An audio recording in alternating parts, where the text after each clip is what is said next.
বাঁশখালীতে আলোকিত চাপাচুরি night Olympic football টুর্নামেন্টের final খেলা অনুষ্ঠিত। চট্টগ্রামের বাঁশখালী হতে আমানত করিমের প্রতিবেদনে বিস্তারিত।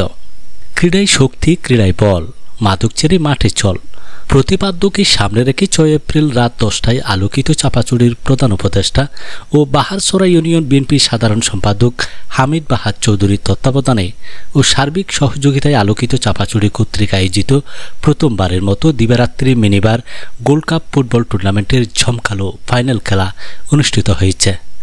খেলায় রত্নপুর শহীদ জিয়া স্মৃতি সংসদকে 2-0 গোলে হারিয়ে চ্যাম্পিয়ন হওয়ার গৌরব অর্জন করেন এমএসসি ফুটবল দল।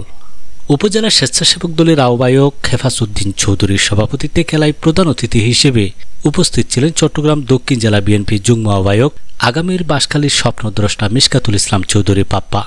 প্রধান বক্তা হিসেবে উপস্থিত ছিলেন বাঁশখালী পৌরসভা বিএনপির আহ্বায়ক রাসেল ইকবাল মিয়া।